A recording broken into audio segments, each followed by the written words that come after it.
আর একটা দোয়া শিখাই দেই ইনশাআল্লাহ। এই দোয়া করলে রিজিক তো বাড়বেই ইনশাআল্লাহ।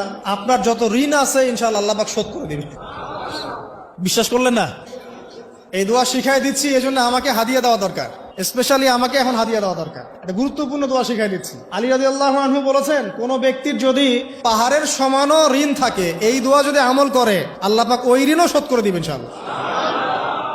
ঋণ কেমন জানেন? ওই যে এখন মানুষ ঋণ নিচ্ছে 1 কোটি টাকা ব্যাংক থেকে, 2 কোটি টাকা ব্যাংক থেকে, হ্যাঁ, কত বছর, 10 বছরের জন্য, 20 বছরের জন্য বাড়ি করছে, তাই না? তার ধারণা এমন যে সে মারা গেলে তার ঋণটা কেউ না কেউ শোধ করে দিবে, তাই তো? আর আল্লাহর রসুল কি বলছেন দেখেন, একজন মারা গেছেন, নবী সাল্লাল্লাহু আলাইহি সাল্লামের সময় একজন মারা গেছেন। তো নবী করিম সাল্লাল্লাহু আলাইহি সাল্লাম বলছেন, এই ব্যক্তির কি কোনো ঋণ আছে? একজন সাহাবী বলেন, হ্যাঁ ইয়া রাসূলুল্লাহ, তো ঋণ আছে। নবীজি বললেন, তোমরা ওর জানাজা পড়ো, আমাকে ডেকো না। তোমরা ওর জানাজা পড়ে নাও, আমি জানাজা পড়তে চাচ্ছি না।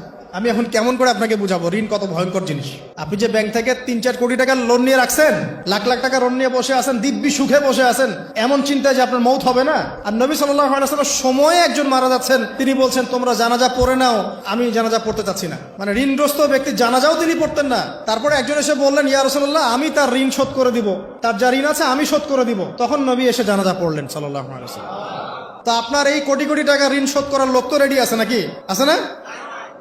সমস্যা নেই, আপনার জানাজা পড়া হবে, আপনার মিলাদও হবে, আপনার একটা বড়সড় দোয়াও হবে ইনশাআল্লাহ। কিন্তু আল্লাহ পাক বলেছেন যে শহীদ, আল্লাহর পথে যুদ্ধ করে শহীদ হয়েছে, এই ব্যক্তির আত্মাও ঝুলে থাকে যতক্ষণ পর্যন্ত না তার ঋণটা শোধ করা হয়। এবার বলেন আমি কি বুঝাবো আপনাকে? আর কিছু বলতে হবে? তো এখন সেই দোয়া শিখাচ্ছি আপনাদেরকে, যে দোয়া শিখলে আপনারা ঋণ থেকে বাঁচবেন ইনশাআল্লাহ। কত দিবেন বলেন? আচ্ছা, হ্যাঁ, এই তো, শুকরিয়া। দোয়া করবেন যেন আল্লাহ পাকের দিনটাকে আল্লাহর জমিনে প্রতিষ্ঠা করতে পারি। আমার সাথে বলেন, দোয়াটা হচ্ছে, আল্লাহুম্মা ইকফিনি বিহালালিকা আন হারামিকা ওয়া আগনিনি বিফদলিকা আম্মান সিওয়াকা। এই দোয়াটা ছোট না? এটা মুখস্থ করবেন, সেজদায় পড়বেন, নামাজের সেজদায় পড়বেন, আত্তাহিয়াতু দরুদ শেষ তারপরে পড়বেন, নামাজ শেষে হাত তুলে করবেন, যখন তখন শেষ রাতটা করবেন। ইনশাআল্লাহ দেখবেন আপনার ঋণ বলতে কিছু থাকবে না ইনশাআল্লাহ। যদি থাকেও, বড় কোনো ঋণ থাকেও, আল্লাহ পাক অন্য কোনো মাধ্যমে এটা শোধ করার ব্যবস্থা করে দিবেন ইনশাআল্লাহ। ইনশাআল্লাহ। লালমনিরহাটের 100 একর জায়গায় যত ধান হয়, এতগুলো ধান যদি আপনার আমল নামায় লেখা থাকে, মানে আপনার আমল নামা বলছে তাকদিরে, আপনার তাকদিরে যদি লেখা থাকে যে আপনি 100 একর জমির ধান খাবেন তারপর মরবেন, আছে না লেখা?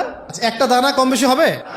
আপনি যদি আল্লাহর প্রতি তাওয়াক্কুলি করেন তাহলে আপনি হালাল পথে থাকবেন, বিশ্বাস করবেন যে আল্লাহ পাক যেটা লিখে রাখছে আমার তাকদিরে, রিজিক, এর একটা দানা রেখেও আমি পৃথিবী থেকে যাব না, সিম্পল। তখন আপনার অন্য পথে যাওয়ার কোনো কারণ নাই। আর যখন আপনি বিশ্বাস করবেন না, না এটা আমার হাতে, আমি যত পরিশ্রম করব তত রিজিক বাড়বে, আমি যত ঘুষ নিব তত বাড়বে, যত সুদ খাবো তত বাড়বে, যত দুর্নীতি করবো তত বাড়বে, তখন তো রিজিকের এই পুরো দায়িত্বটা আল্লাহ পাক আপনার হাতে ছেড়ে দিবেন। আল্লাহ পাক আপনাকে কোনো বারাকা দিবেন না। ইয়ামহাকুল্লাহু রিবা ওয়া ইউরবিস সাদাকা। সদকা করলে সম্পদ বৃদ্ধি পায়, আর রিবার মধ্য দিয়ে সম্পদ ধ্বংস হয়ে যায়, একদম মাটিতে মিশে যাবে। কিভাবে ধ্বংস হয় সেটা এখন আলোচনা করার সুযোগ নাই, সময় নাই। আমি ইনশাআল্লাহ আরেকদিন শুধু রিবা নিয়ে আলাদা আলোচনা করবো ইনশাআল্লাহ। এটা সমাজের নিচু লেভেল থেকে উঁচু পর্যন্ত দরিদ্র মানুষদেরকে আরো দরিদ্র করবে, আর ধনীদেরকে আরো ধনী করবে।